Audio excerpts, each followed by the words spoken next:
Assalamu alaikum warahmatullahi wabarakatuh. Bismillahirrahmanirrahim. I am Shiza Auto from Yes Lawyer Forum.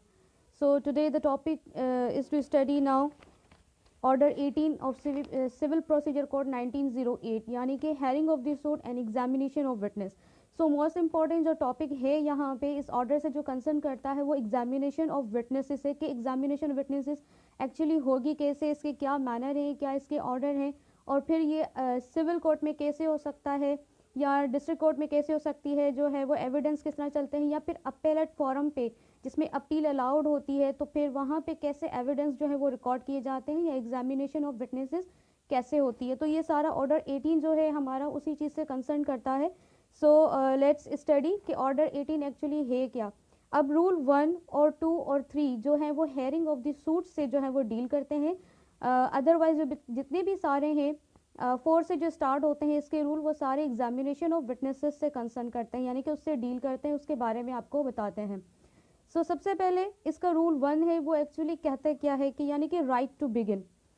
Begin यानी कि कौन सबसे पहले जो है वो उसकी एग्जामिनेशन होगी, किसके विटनेस की एग्जामिनेशन होगी। ऑब्वियसली क्योंकि जो एलिगेशन है वो प्लेंटिव लगाता है अपने फैक्ट्स को जो प्रूव करने के लिए, जो अपने विटनेसेस की एग्जामिन कराएगा, जाहिर सी बात है राइट टू बिगिन वहाँ से होता है। लेकिन यहाँ पे एक और इम्पॉर्टेंट बात है कि डिफेंडेंट क्या नहीं हो सकता। जी बिल्कुल भी हो सकता है, राइट टू बिगिन डिफेंडेंट को भी दिया जा सकता है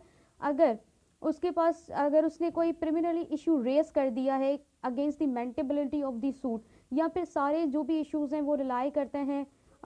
डिफेंडेंट के ऊपर कि उसको प्रूव करने हैं उस हिसाब से। और दूसरी बात यहाँ पे, तीसरी बात इंपॉर्टेंट यहाँ पे ये है कि जब आप सेटलमेंट इश्यूज हमारे जो है वो हो जाते हैं, फ्रेमिंग ऑफ इश्यूज हो जाती है, तो उसमें जज साहिबान जो है वो फ्रेम इश्यूज करने के बाद OPP लिख देते हैं, OPD लिख देते हैं। अब OPP का मतलब क्या होता है, ऑनर्स प्रूफ प्लेंटिव, और OPD का मतलब होता है onus proof on defendant. So इस हिसाब से तो वो राइट टू बिगिन वैसे स्टार्ट होता है। तो सबसे पहले इसका रूल फर्स्ट हम स्टडी करेंगे। The plaintiff has the right to begin unless the defendant admits the facts alleged by the plaintiff and contents either in point of law or on some additional facts alleged by the defendant. The plaintiff is not entitled to any part of the relief. अब यहाँ पे ये है कि अगर उसने examination of witness करा दी है, उसके पास राइट टू बिगिन है, या तो फिर तो इसका मतलब ये नहीं होगा कि उसका रिलीफ जो है वो उसे मिल जाएगा या वो राइट टू रिलीफ के हो जाएगा, इंटाइटल हो जाएगा। Which is 6 in which the case defendant has the right to begin. ठीक है, इस हिसाब से अब इसका जो है रूल 2 हमें क्या स्टेट करता है कि statement and production of evidence, यानी कि स्टेटमेंट कैसे की जाए या फिर जो एविडेंस है उनको कैसे प्रोड्यूस किया जाए, तो ये उसके बारे में हमें मैनर बताता है, यानी कि किस दिन पे कैसे। On the day fix for the hearing of the suit, जो भी हेयरिंग ऑफ द सूट की डेट फिक्स होगी या फिर कोई एडजॉर्नमेंट डेट दी गई होगी कोर्ट की तरफ से, तो फिर उस दिन पे जो है आपने अपने एविडेंस जो वो प्रोड्यूस करने होते हैं, उनकी स्टेटमेंट करनी होती है। The part having the right to begin, यानी कि जिस भी पार्टी के पास जो भी राइट टू बिगिन होगा, इधर प्लेंटिव हो या डिफेंडेंट हो, तो वो जो है अपना स्टेटमेंट देंगे और जो है वो अपने एविडेंस को जो है वो प्रोड्यूस करेंगे।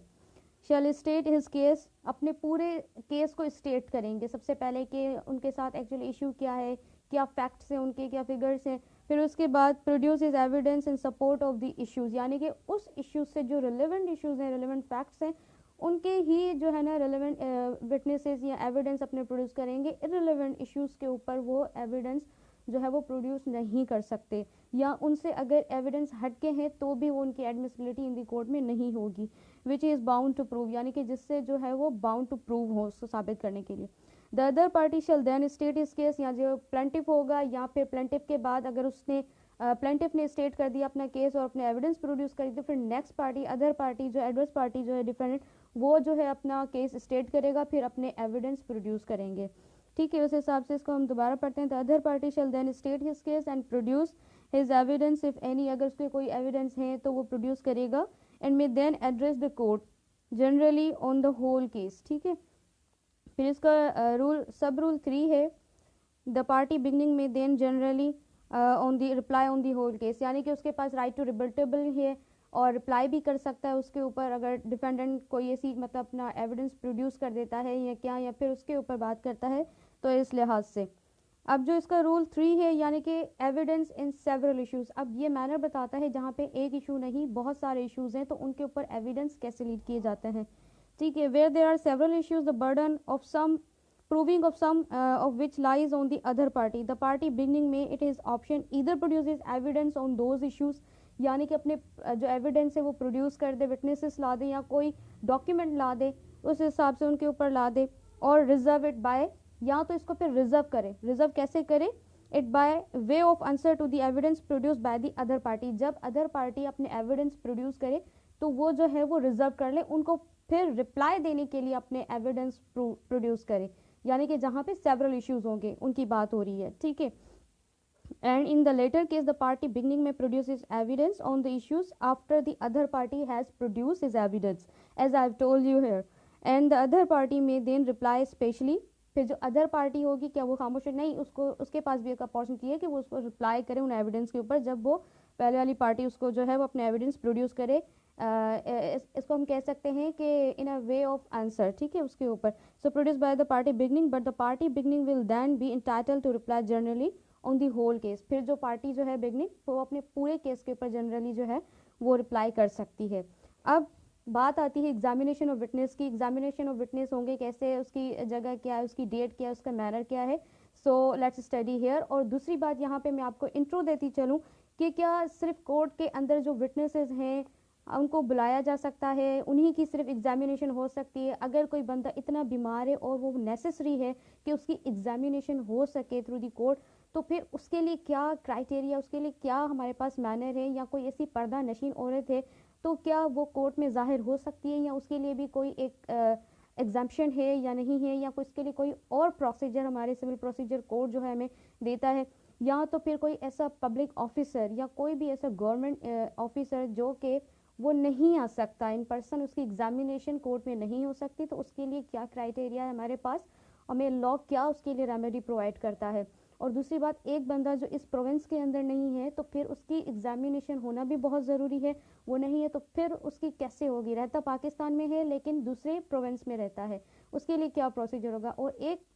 इंसान ऐसा है जो कि इस कंट्री में नहीं, अब ऐसे कंट्री में है जहाँ पे वो आ नहीं सकता फ़ौरन, वहाँ से किसी कॉन्ट्रैक्ट बेस पे काम कर रहा है, या वहाँ किसी ऐसी जगह पे है या जहाँ से उसको छुट्टी नहीं मिल सकती, वो आ नहीं सकता at the hearing of the suit, तो फिर वो कैसे उसकी एग्जामिनेशन हो सके, क्या फिर जो उन विटनेसेस की एग्जामिनेशन को किए बगैर ही जो जजमेंट पास हो जाएगी, ऐसा नहीं होता। Judgement must be pronounce on the basis of the record of the evidence, यानी कि एविडेंस के रिकॉर्डिंग की बेसिस के ऊपर ही जजमेंट दी जाए, वही जो है on the merits of the suit होती है। तो उनके लिए हम फर्दर पढ़ते हैं। सबसे पहले हम इसको क्लैरिफाई करें कि एक्चुअली ये जो रूल 4 है, रूल 4 से लेकर जितने भी आगे रूल्स हैं वो एग्जामिनेशन ऑफ विटनेसेस करते हैं इन अ सिविल ट्रायल, तो सिविल केस के अंदर कैसे होती है। अब देखें, सबसे पहले एक तो जनरल रूल है, वो रूल 4 है, वो क्या कहता है, witnesses to be examined in open court, यानी कि उसके अपने चैम्बर में नहीं होगी जज के, जो कहता है ना प्रोसीडिंग सेल कैमरा वगैरह जो भी होता है एक हमारे पास मैक्सिमम है, तो इस हिसाब से ये ओपन कोर्ट में होंगे, इन पब्लिक वे में होंगे, यानी कि सब लोग वहाँ पे बैठेंगे, सब लोग सुनेंगे। इन ओपन कोर्ट जो बोला गया है यहाँ पे वर्ड, उसी ही हॉल में जो है वो एग्जामिनेशन ऑफ विटनेसेस होंगी। So let's study further, then it will be very helpful for you. This the evidence of the witnesses in attendance shall be taken orally in open court. अब क्या उनसे लिखवाई जाएंगी या उनसे कहा जाएगा कि आप एप्लीकेशन दें? नहीं, इस तरह नहीं होता, वो ओरली ही स्टेट करेंगे जो भी उनकी स्टेटमेंट होगी, ठीक है, और वो इन ओपन कोर्ट करेंगे in the presence of the जज under the personal direction and सुपरिंटेंडेंस of the जज, यानी कि जो जज साहब होंगे उनके मौजूदगी में ही उनकी जो एविडेंस होंगे, रिकॉर्ड होंगे, एग्जामिनेशन ऑफ विटनेसेस होंगे, कैसे होंगे, ओपन कोर्ट में होंगे, और वो कैसे स्टार्ट करेंगे, ओरली, जैसे कि मैं अभी ज़बानी आपसे बात कर रही हूँ, इसी तरह से जो भी उनसे पूछा जाएगा, जो भी उनके प्लीडर होंगे वो उनसे बोलेंगे कि आप अब जो है स्टेट करें, आपकी क्या स्टेटमेंट है, ये क्वेश्चन है, ये क्वेश्चन आप बताएं, आपने किसी को देखा, आपने किसी को जगह खरीद फरोख्त करके देखा, आपने इसको फ्रॉड करते देखा, आपने इसकी गाड़ी को नुकसान पहुंचाते हुए देखा था, कितने बजे देखा था, कैसे देखा था, आप सब वो बयान करें कोर्ट के सामने इस तरीके से, ठीक है। फिर उसके बाद हमारे पास जो आता है रूल 16, यहाँ पे मैं जंप करूँगी इसलिए क्योंकि अगर कोई ऐसा बंदा जो कि जुरिसडिक्शन कोर्ट की छोड़ने जा रहा है, उसके पास कोई सफिशिएंट कॉज है या कोई और वजह है, तो उसके लिए जो कोर्ट है वो कमीशन भी अपॉइंट करती है, और दूसरी बात कोर्ट खुद भी जो है उसकी जो है एग्जामिनेशन उस डेट से पहले ले लेती है। क्यों? क्योंकि उसके पास एक सफिशिएंट कॉज होता है, या तो वो जुरिसडिक्शन ऑफ द कोर्ट छोड़ने जा रहा होता है, उसके साथ कोई मसला हो या कोई भी सफिशिएंट कॉज हो उसके पास जिसकी वजह से वो उस डेट पे ना आ सके, तो उस डेट से पहले कोर्ट के पास पावर है कि वो जो है उससे एग्जामिन उसको कर सकती है उस विटनेस को। लेकिन उसके लिए या तो पार्टी या तो फिर विटनेस खुद एप्लीकेशन दे सकता है according to rule 16 of order 18 के तहत। ठीक है, फिर यहाँ पे जो दूसरे हमारे पास रूल है कि अब अपेलेट फोरम पे जो है वो कैसे लिए जाएंगे, जो है वो एग्जामिनेशन ऑफ विटनेसेस कैसे होगी। सो रूल जो है 5 पे कह रहा है कि how evidence shall be taken in appealable cases, यानी कि जहाँ पे अपील आपको अलाउड है तो वहाँ पे जो है वो कैसे एविडेंसेस जो है वो लीड किए जा सकते हैं। ठीक है, in which an appeal is allowed the evidence of each witness shall be taken down writing in the language of the court और by the presence and under the personal direction of the जज, not ordinarily in the form of question and answer as, जैसे कि civil code के अंदर होता है, जिस तरह के सूट के अंदर चलता है उस तरह से क्वेश्चन आंसर में वो नहीं होंगे, वो इन अ नैरेटिव फॉर्म में होंगे, डिस्क्रिप्टिव फॉर्म में नहीं होंगे उसी तरह से, but in that of narrative and when completed shall be read over in the presence of जज। जब वो कंप्लीट हो जाते हैं उनसे क्वेश्चन आंसर नहीं किए जाते, बस उनसे स्टेटमेंट ली जाती है और फिर जब वो रिकॉर्ड उनका हो जाता है फिर उनको राइटिंग में लिखा जाता है और फिर ताकि रिकॉर्ड हो सके जो कोर्ट के पास इन द प्रेजेंस ऑफ जज, जाहिर सी बात है जज के प्रेजेंस में ही होंगे, and of the witnesses and जज shall if necessary correct the same and shall sign it. तो इसमें जो इंपॉर्टेंट बात है फिर वो साइन कर देंगे जज साहब। ठीक है, अब इसमें क्या होता है, जिस तरह के हमारे पास एग्जामिनेशन होती है, क्वेश्चन आंसर पूछे जाते हैं, लीडिंग क्वेश्चन होते हैं, क्रॉस एग्जामिनेशन, इस तरह से नहीं होगा। अपेलेट फॉरम पे जो है वो जस्ट उनके नैरेटिव फॉर्म में उनसे पूछा जाएगा, उनको लिखा जाएगा और रिकॉर्ड एक रिकॉर्ड के तहत पे उनको रिकॉर्ड कर लिया जाएगा और फिर जज साहब जो हैं उनको साइन कर देंगे। So that's it. अब जो इसमें जस्ट अ सेकेंड, अजान चल रही है।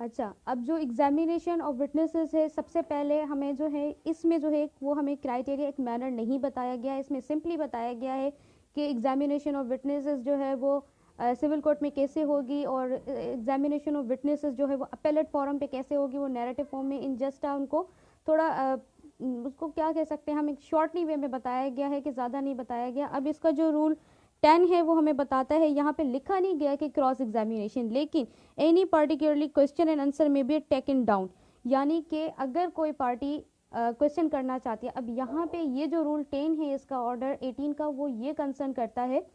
कि जो है एग्जामिनेशन इन चीफ में जब कोई विटनेस की एग्जामिनेशन हो रही होती है, वो स्टेटमेंट अपनी दे रहा होता है, किसी भी सबूत देने के लिए आ रहा होता है, तो उसमें जो है वो स्टेट कर रहा होता है। ठीक है, उस दौरान अगर कोई क्वेश्चन अगेंस्ट पार्टी के प्लीडर के जहन में आता है तो वो जो वकील है या जो वो प्लीडर है तो फिर वो कहता है आई ऑब्जेक्ट माय लॉर्ड, यानी कि मुझे ऑब्जेक्शन है, मुझे से सवाल पूछना है, तो आप एग्जामिनेशन चीफ में नहीं कर सकते क्वेश्चन, तो ऑब्जेक्शन ओवर रूल वहां पे आ जाता है, यानी कि आप क्वेश्चन नहीं करते। ठीक है, तो उस हिसाब से आप अपने जितने भी सवाल जवाब है वो क्रॉस एग्जामिनेशन की हद तक रखें, फिर आप उनसे क्रॉस एग्जामिनेशन करें, लीडिंग क्वेश्चंस आप कर सकते हैं वहाँ पे। फिर अगर कोई एम्बिग्यूटी रह जाती है तो फिर आप री एग्जामिनेशन भी उस विटनेस का आप करा सकते हैं। ठीक है, यहाँ पे रूल 10 को हम पढ़ते हैं अच्छी तरह से। Any particular question and answer may be taken down. The court may, of its own motion on the application of party or his pleader, taking down any particular question and answer or any objection to any question if there appears to be an special reason for doing so। अब इसके साथ rule 11 जो है वही concern कर रहा है questions objected to and allowed by the court. अब यहाँ पे कोर्ट कैसे अलाउड करेगी, let's see. Where any question put to a witness is objected to by a party or his pleader, the court allows same to be put. The judge shall taking down the question, the answer, objection and name of the person making it together with the decision of the court thereon। यानी कि अगर कोई भी ऐसा question वो करता है, अगर उसको ऑब्जेक्शन जो है उसका अलाउ हो जाता है तो फिर जो है वो कोर्ट क्या करेगी, उसको राइट करेगी, रिटर्न करेगी और उसके ऊपर साइन करेगी। ठीक है, अब यहाँ पे री एग्जामिनेशन का हमारे पास जो है वो रूल आ जाते हैं हमारे पास 17। अब कैसे, द कोर्ट में रिकॉल एंड एग्जामिनेशन एग्जामिन क्या कह रहा है, एग्जामिन विटनेसेस, यानी कि री एग्जामिनेशन किसकी होगी। री एग्जामिनेशन के वर्ड से जाहिर हो रहा है कि जो पहले विटनेस है वो एग्जामिन कर चुका है, अपनी स्टेटमेंट दे चुका है। अगर क्रॉस एग्जामिनेशन में कोई भी एम्बिग्यूटी रह गई है या कोई ऐसा सवाल रह गया है या कोई ऐसी एम्बिग्यूटी रह गई है या कोई उस विटनेस को कोई ऐसा क्वेश्चन समझ नहीं आया है, उसकी इंटेलिजेंस में नहीं आया या उसकी कोई नॉलेज में नहीं था, वो गलत जवाब दे गया या कोई भी ऐसी एम्बिग्यूटी रह गई, तो उसके लिए री एग्जामिनेशन की रेमेडी है। कोर्ट चाहे तो खुद या तो पार्टी की एप्लीकेशन के ऊपर जो है वो उसकी री एग्जामिनेशन करा सकती है। ठीक है, क्योंकि अक्सर क्रॉस एग्जामिनेशन में विटनेसेस घबरा जाते हैं और उनका जो है वो सही आंसर नहीं दे पाते, हालांकि वो सच भी बोल रहे होते हैं, लेकिन जो हमारे वकील हज़रात जो होते हैं उनको बहुत कंफ्यूज करते हैं, क्योंकि वो एक्सपेक्टेड उनसे आंसर चाह रहे होते हैं, तो इस हिसाब से उनका जो करेक्टर भी थोड़ा झंझाल रहे होते हैं, क्या कहना चाहिए इसे, इस हिसाब से। तो इसलिए जो है अगर कोई एम्बिग्यूटी या कोई ऐसा सवाल वो समझ नहीं पाया या उसका कोई ऐसा आंसर दे गया जो कि जो उसके खिलाफ उसके विटनेस चला गया, तो इस हिसाब से हम उसकी री एग्जामिनेशन कराते हैं। री एग्जामिनेशन में बिल्कुल भी ऐसा नहीं है कि बिल्कुल कोई नया सवाल जो इररिलेवेंट हो या फिर कोई नया केस जो है वो इस्टेब्लिश कर दे, उस हिसाब से हम री एग्जामिनेशन नहीं करते, बल्कि कोई भी ऐसी एम्बिग्यूटी जो रह गई हो उसके लिए हम री एग्जामिनेशन कराते हैं। ठीक है, इसको पढ़ते हैं। द कोर्ट में eight any stage of the suit, अब ये ऐसा नहीं है कि उस दिन हुआ तो उस दिन या उसके अलावा हम बुला ही नहीं सकते हैं, आगे स्टेजेस ऑफ सूट गुजर गई तो अब उसकी एग्जामिनेशन हो ही नहीं सकती, ऐसा नहीं है। अब at any stage of the suit you can call recall the witnesses, that is called the re examination of witness who has been examined, जो कि एग्जामाइन हो चुका है। ऐसा नहीं है कि कोई नया विटनेसेस आपके सामने आ गया तो आपने उसकी री एग्जामिनेशन करवा ली, ऐसा नहीं है। And may subject to the law of evidence time being in force, law of evidence यहाँ पे मैं कहना चाहूँगी द लॉ ऑफ एविडेंस जो चलता आ रहा था वो रिपील हो चुका है हमारे पाकिस्तान में। द कानून शहादत ऑर्डिनेंस 1984 1984 वाला जो है वो अब चल रहा है हमारे पास, वो इन्फोर्सेबल है पाकिस्तान में। हम उसके आर्टिकल्स के तहत ही जो है वो एविडेंस प्रोड्यूस करते हैं और एग्जामिनेशन ऑफ विटनेसेस होती है पाकिस्तान की कोर्ट्स के अंदर। ठीक है, put such questions to him as the courts thinks fit, अब क्वेश्चन जो है उसके ऊपर पुट किए जाते हैं। हाँ, अगर ज़रूरत होती है तो फिर अगर कोर्ट चाहे तो क्रॉस एग्जामिनेशन के लिए अदर पार्टी के प्लीडर को अपॉर्चुनिटी देती है कि अब आप इससे जो है वो क्रॉस एग्जामिनेशन करें। री एग्जामिनेशन में क्रॉस एग्जामिनेशन वैसे नहीं होती है, लेकिन अगर कोर्ट को लगता है और अदर पार्टी चाहे with the permission of court जो है वो क्रॉस एग्जामिनेशन कर सकती है री एग्जामिनेशन में। ठीक है, तो ये इतना सिंपल सा था यहाँ पे, इसमें और कोई ऐसी बात है नहीं इतनी कि इसके में सारी लैंग्वेजेस वगैरह पढ़ूँ या क्या, ये दैट वाज वेरी इजी, आप खुद भी इसको अंडरस्टैंड कर सकते हैं। और अब चलते हैं कि उन लोगों के पास जो कोर्ट के पास नहीं आ सकते खुद की एग्जामिनेशन करवाने के लिए या क्या, तो वो हमारे पास सेक्शन है 75, 76 एंड 77, यानी कि जो इंसिडेंटल प्रोसीडिंग्स होती हैं और कमीशन जो होती है उसके लिए ऑर्डर है हमारे पास 26, जो कि उसका पूरा एक प्रोसीजर बताता है कि किस तरह से उन लोगों की एग्जामिनेशन हो सकती है, क्या क्राइटेरिया हो गया जब वे कोर्ट के अंदर प्रेजेंट नहीं हो सकते तो उनके लिए क्या एक प्रोसीजर है हमारे पास। उसके लिए सिंपल सा हमारे पास यहाँ पे 75 सेक्शन ऑफ CPC 1908 कहता है टू एग्जामिन एनी पर्सन। अब एनी पर्सन कौन सा, जैसे मैंने आपको बताया कि वो बंदा जो कि कोर्ट के अंदर नहीं आ सकता, इतना बीमार है या फिर पर्दा नशीन औरत, जो सेक्शन 132 और 133 ऑफ CPC 1908 में जो बताया गया है। 132 हमारे पास जो कहता है एग्जाम्पशन ऑफ अ वुमेन जो कि पर्दा नशीन है, जो वो आ नहीं सकती, ठीक है, या फिर उसके साथ कोई और इश्यूज हो, सफिशिएंट कॉज हो, ठीक है, उस हिसाब से। अब 133 सेक्शन जो हमें वो प्रेस्क्राइब करता है कि ऐसा कोई पब्लिक ऑफिसर या ऐसा कोई गवर्नमेंट ऑफिसर जो कि खुद इन पर्सन एग्जामिन नहीं करवा सकता कोर्ट के अंदर, क्योंकि उसको जो है वो नहीं आ सकता, अपना ऐसे रैंक पर है, उसको छोड़ के नहीं आ सकता, तो उसके लिए कमीशन जो है वो अपॉइंट किया जाता है। कमिश्नर होता है कोर्ट का एक ऑफिसर समझ लें आप, जो कि कोर्ट इशू करती है उसको, ताकि आप जाएं और उसकी एग्जामिनेशन उसी जगह पे जाके करें और उसका यूं ही पावर समझा जाएगा जैसे कि कोर्ट के अंदर उसकी जो है एग्जामिनेशन हुई है, लेकिन इसका हरगिज़ मतलब ये नहीं है कि वो फुल एंड फाइनल होगा, ऐसा नहीं है। उसको जो है कोर्ट देखेगी, डिटरमाइन करेगी, असरटेन करेगी कि आइदर उसकी एग्जामिनेशन जो है वो करेक्टली हुई है, अकॉर्डिंग टू लॉ हुई है या नहीं हुई है, फिर उसके बाद उसका अपना फैसला सुनाएगी। ऐसे बिल्कुल नहीं होगा, उसके पावर बिल्कुल यही है जैसे कि जज साहब के पास होते हैं, उसकी प्रेजेंस में हो रहे होते एग्जामिनेशन विटनेस, इस तरह से ही। तो section 32 and 33 I hope it has been clear for you.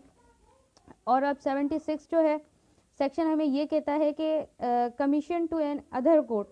यानी कि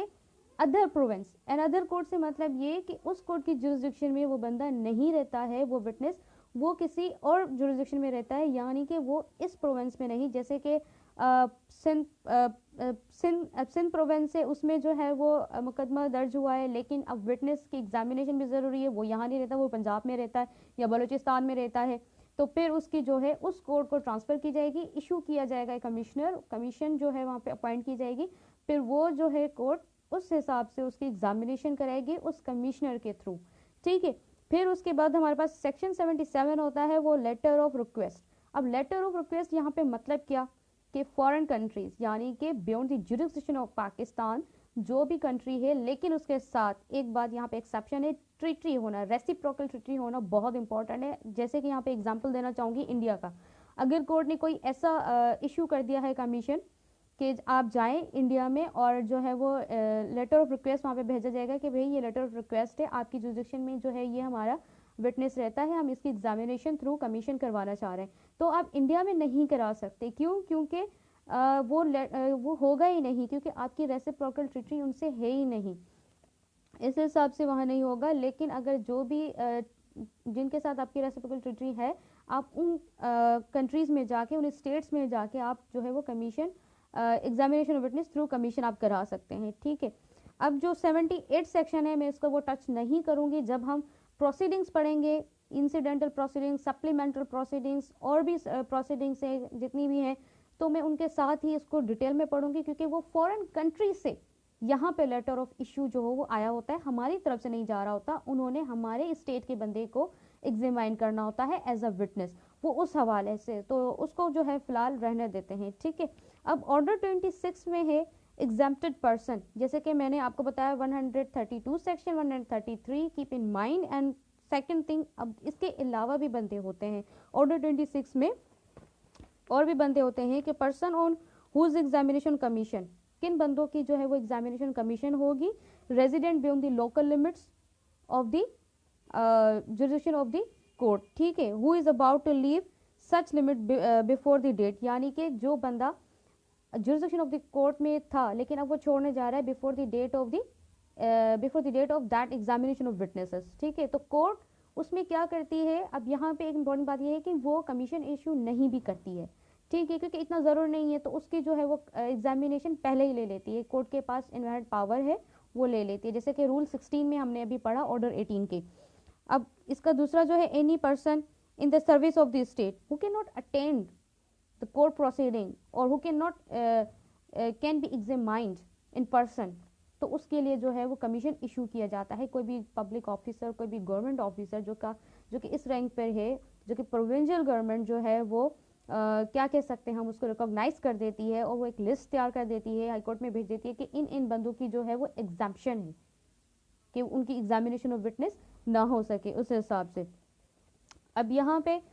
एक और इम्पॉर्टेंट बात कि ऑर्डर 16 रूल 1 के अंदर, जैसे कि 7 दिन से ज़्यादा नहीं, जब सेटलमेंट ऑफ इश्यूज हो जाती है तो पार्टीज़ को क्या होता है कि वो अपॉर्चुनिटी कोर्ट देती है कि आप जो है कोई लिस्ट तैयार करें एक डॉक्यूमेंट्स की और एक लिस्ट ऑफ विटनेसेस की, यानी कि जो डॉक्यूमेंट जिनके ऊपर आप रिलाई करते हैं, जिनके ऊपर आपका कंट्रोवर्शियल पॉइंट है, तो वो आप जो है डॉक्यूमेंट्स की लिस्ट तैयार करें और जो है उन विटनेसेस की लिस्ट, जितने भी आपके पास विटनेसेस हैं, तो आप उनकी लिस्ट तैयार करके जो है वो सबमिट करा दें कोर्ट में। लेकिन अगर आपने सबमिट नहीं कराई तो जो बाद में विटनेसेस होंगे, जो लिस्ट में उनके नेम नहीं लिस्टेड होंगे, तो उनकी हम एग्जामिनेशन नहीं होगी कोर्ट की। लेकिन आपके पास एक रेमेडी, एक एक्सेप्शन है, with the permission of court जो है आप बाद में भी उन विटनेसेस को करा सकते हैं इनकी एग्जामिनेशन थ्रू दी कोर्ट, लेकिन उसके लिए आपको एप्लीकेशन लिखनी पड़ेगी रूल 1 ऑर्डर 16 के अंदर। अब यहाँ पे दूसरी बात यह है कि अगर कोर्ट चाहे अगर कोर्ट को लगता है सुओ मोटो पावर है कोर्ट के पास कि ऑर्डर 16 के अंदर जो रूल है, तो वो उसमें जो है क्या कर सकती है, वो एक स्ट्रेंजर को भी, उसको लगता है कि ये स्ट्रेंजर जो है इसकी एग्जामिनेशन ऑफ विटनेस होना बहुत ज़रूरी है, एज अ विटनेस इसको किया जाए, तो वो एक स्ट्रेंजर को भी बुला सकती है अपने सुओ मोटो पावर से, या फिर either the application of either party. ठीक है, उसके बाद एप्लीकेशन आप दें, ये विटनेसेस बहुत ज़रूरी है, ये फैक्ट से जो है वो नॉलेज है इसको, और ये अच्छी तरह से बयान कर सकता है, एग्जामाइन इसकी होना बहुत इंपॉर्टेंट है उस हिसाब से भी। और दूसरी बात इसमें यह है कि डॉक्यूमेंट्स, कुछ ऐसे डॉक्यूमेंट्स होते हैं वो किसी और बंदे की पोजीशन में होते हैं लेकिन वो विटनेस नहीं होता। अब यहाँ पे मैंने बात की आपसे पहले, तो लिस्ट ऑफ विटनेसेस और लिस्ट ऑफ डॉक्यूमेंट्स भी हम उसमें कराते हैं। अब कोई ऐसा डॉक्यूमेंट है या कोई ऐसे डॉक्यूमेंट्स निकल आते हैं कि वो किसी और बंदे की पावर में होते हैं, फिर जो एप्लीकेशन देती है पार्टी, फिर वो बुलाया जाता है बंदा। अब जो इधर पार्टी होती है ना, वो क्या कहती है उसके ऊपर मैं क्रॉस एग्जामाइन करना चाहता हूँ, वो क्रॉस एग्जामाइन आप उसके ऊपर नहीं कर सकते, वो एज अ विटनेस नहीं है, लेकिन कोर्ट क्या करती है उन डॉक्यूमेंट्स को एग्जिबिट करा लेती है। तो फिर जो है वो अदर पार्टी जो है वो थोड़ा चिढ़ जाती है कि इसके ऊपर ये कैसे, अब ये कैसे आप डॉक्यूमेंट्स, आप बिल्कुल कर सकते हैं, आप एप्लीकेशन फाइल करें, आप कोर्ट से इजाज़त लें, आप उन पेपर्स के ऊपर, डॉक्यूमेंट्स के ऊपर क्रॉस जुरा कर सकते हैं, क्रॉस एग्जामिनेशन, या फिर उस बंदे के ऊपर अगर आपने जुरा करना है, क्रॉस एग्जामिनेशन करनी है, तो आप उसके ऊपर भी कर सकते हैं विद द परमिशन, विद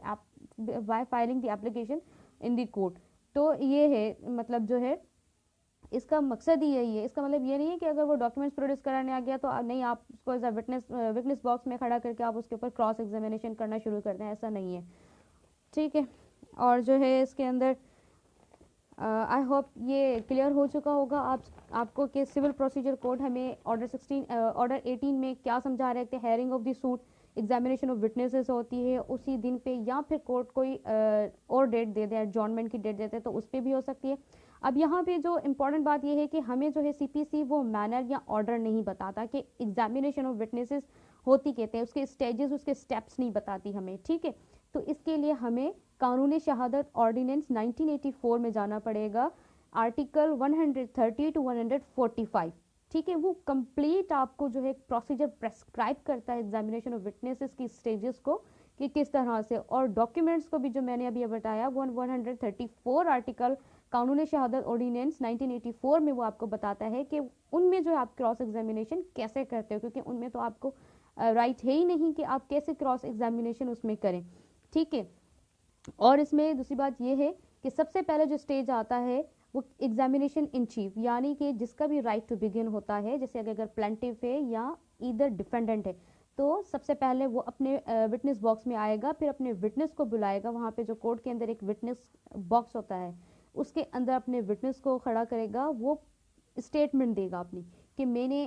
इनको सिग्नेचर करते हुए देखा था, हाँ मैं इनको जानता हूँ, या फिर ये जो मेरे फ्रेंड हैं इन्होंने ये फलां जगह बेची थी, इतने का प्लॉट था, ये वो मैंने उन पेपर्स को इनको साइन करते देखा था, ये डेट थी, ये था, इतने लोग थे, ये जगह थी, दूसरे लोगों ने भी देखा, या उस दुकान पे हमने ये मुआयदा किया, हाँ इस शहर में इन्होंने कॉन्ट्रैक्ट किया, अब ब्रीच ऑफ द कॉन्ट्रैक्ट हो गई, हाँ इस बंदे ने जो है वो ब्रीच ऑफ कॉन्ट्रैक्ट किया, जितना भी उसके पास नॉलेज है वो पूरी अपनी टेस्टिमनी देता है, स्टेटमेंट, जो भी एग्जामिनेशन चीफ के अंदर। फिर उसके बाद अगर उसके अंदर कोई ऐसा ऑब्जेक्शन क्रिएट हो जाता है जो कि अदर जो एडवर्स पार्टी है उसकी प्लीडर को, या जो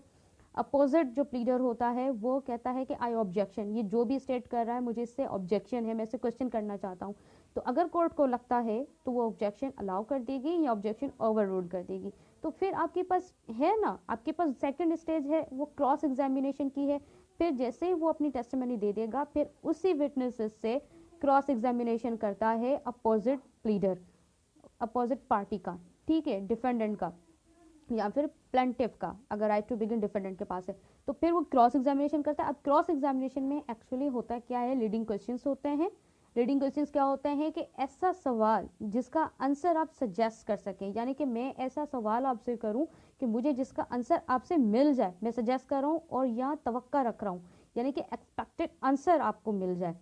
ठीक है, जैसे कि उसने फिला बंदा को वो जानता है या नहीं जानता है, वो उसका क्या लगता है क्या नहीं लगता, वो इस हिसाब से कुछ क्वेश्चंस क्रिएट करेगा जो कि वो हाँ और ना में जो है वो आंसर देगा उसको। फिर जो है और फिर उसके कैरेक्टर को भी थोड़ा वो खंगालता है ताकि उसको जो है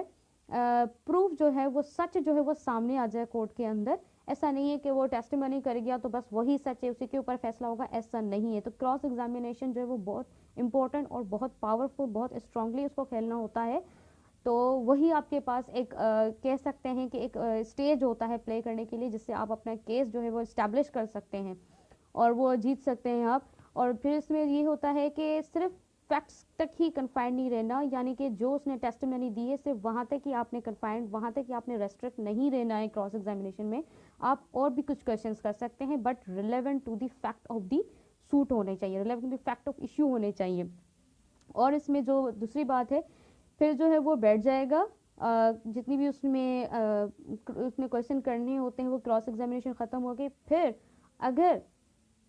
कोई ऐसा कोई क्वेश्चन या कोई ऐसी बात जो कि वो अपोजिट करेगा या उसको समझ नहीं आई, उससे इंटेलिजेंस से गुजर गई, तो फिर जो है वो उसका जो वकील है वो एग्जामिनेशन के लिए कोर्ट से कहता है कि मैं इसकी एग्जामिनेशन करवाना चाहता हूँ। फिर कोई एम्बिग्यूटी अगर रह जाती है तभी, फिर अगर कोर्ट को लगता है या पार्टी जो है उसके पास ऐसा कोई है जिससे वो क्वेश्चन करना चाहता है, तो फिर उसको अलाउ किया जाएगा कि फिर री एग्जामिनेशन के बाद आप इसको क्रॉस एग्जामिनेशन करें। इस तरह ये सिलसिला चलता रहता है, जो कि हमें कानून शहादत ऑर्डिनेंस 1984 जो है वो हमें बताता है। आर्टिकल 130 टू 145 तक वो पूरा आपको प्रोसीजर बताता है कि ऐसे ऐसे। और आर्टिकल 134 वो डॉक्यूमेंट से रिलेटेड है कि आप डॉक्यूमेंट के ऊपर कैसे जरा कर सकते हैं, कैसे क्रॉस एग्जामिनेशन कर सकते हैं। आप कोर्ट को एप्लीकेशन देंगे, उसकी परमिशन देंगे, फिर ही आप उससे कर सकते हैं, ऐसा नहीं कर सकते। ठीक है, थैंक यू सो मच, अल्लाह हाफिज़, see you in the next session.